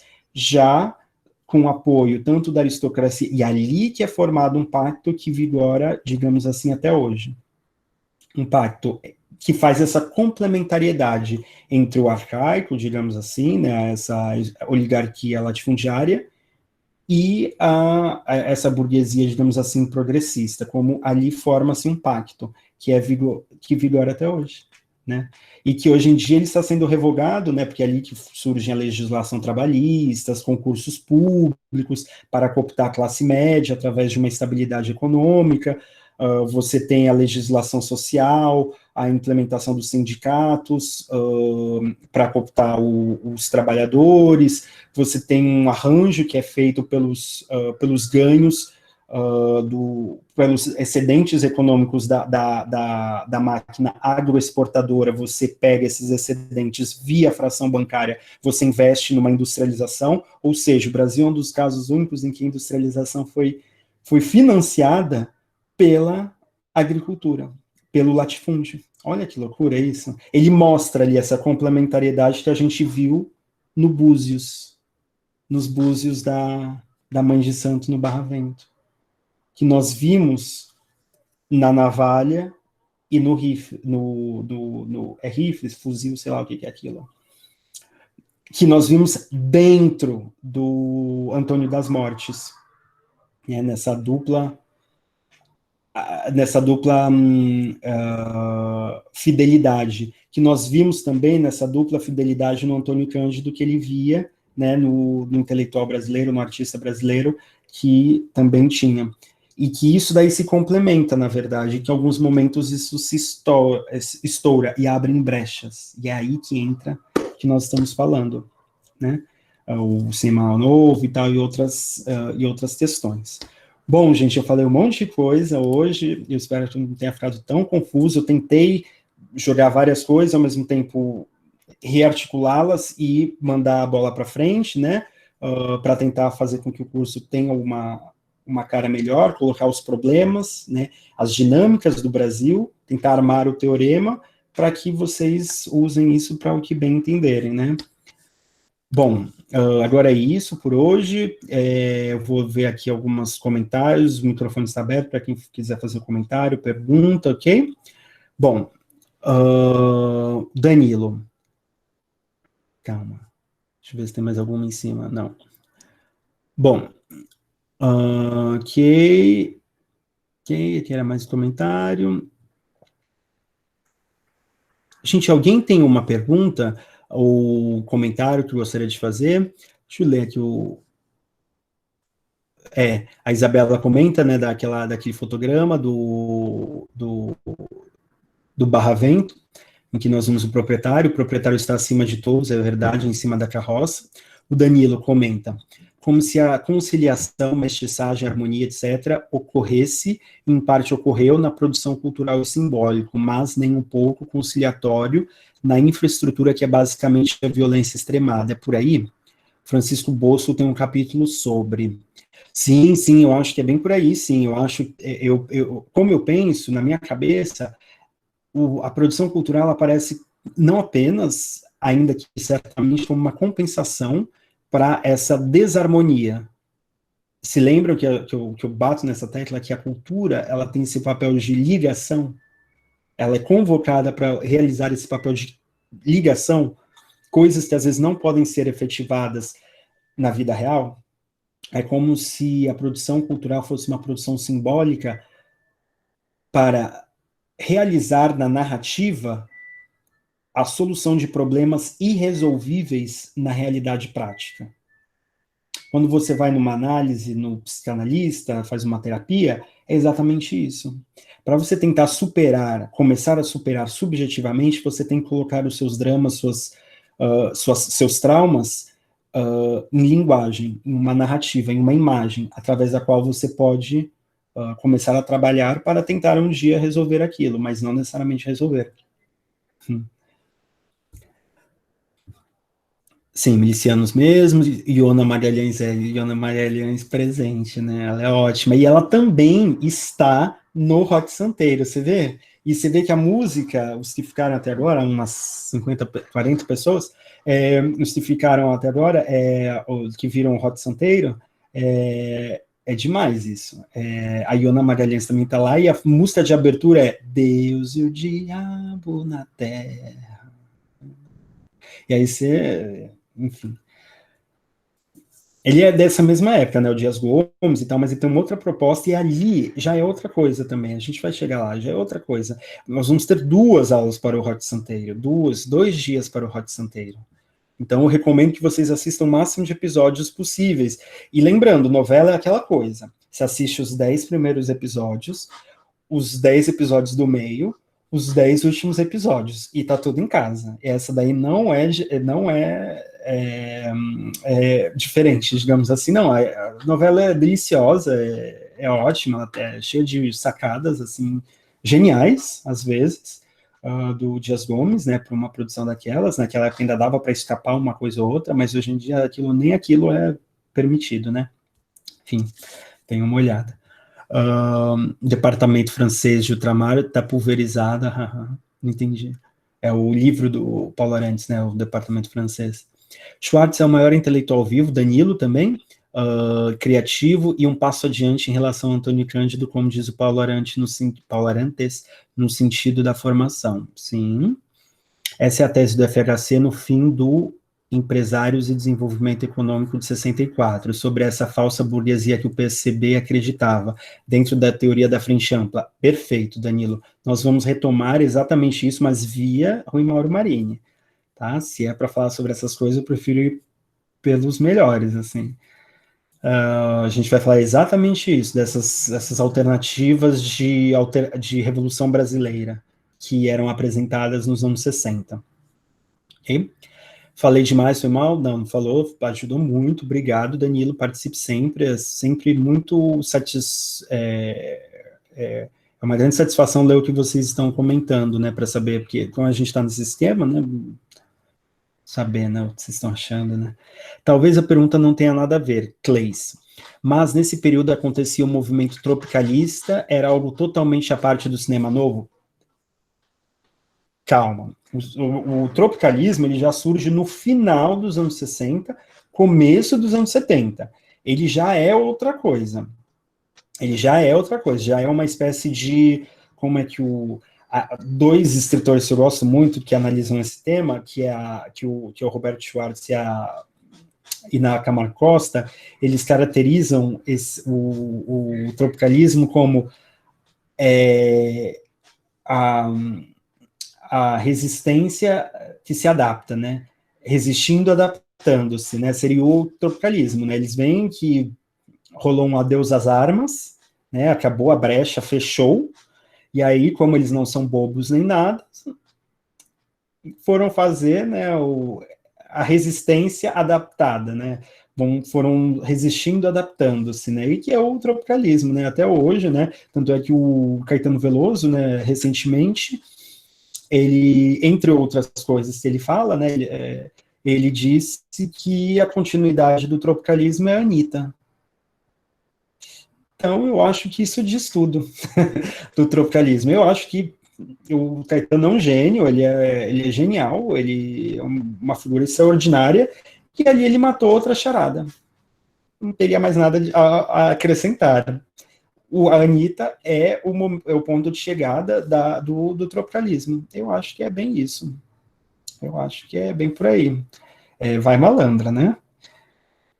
Bom, Rod Santeiro, vou ver sim, o máximo que eu puder. Assim, vocês vão se viciar, pelo menos 3 episódios por dia. Tô brincando, 1 por dia tá ótimo. Mas, pelo menos os 10, 15 primeiros episódios, eu acho que o ideal seria ver até o momento em que o Rock chega, que ele volta, né? Eu acho que é o momento de virada e tal, se não me engano, no episódio 20 e poucos, 22, 24, uma coisa assim, não é muito. Podem ver também a versão mais compacta, que vai muito mais rápido, que aí são 70 episódios. A versão mais longa são 210. Bom, gente, é isso. Eu espero que vocês tenham aproveitado, que tenha sido de proveito de vocês. Desculpa eu ter me alongado um pouco, às vezes eu sou um pouco prolixo, eu sempre preparo mais coisa do que dá para passar, para pecar por excesso do que por falta. Então é isso, eu desejo a todos vocês uma excelente noite, eu espero que vocês voltem na quarta-feira, obrigado por terem ficado até essa hora, um beijo, um abraço e fiquem bem, tá bom? Tchau, tchau, fiquem bem. Obrigado.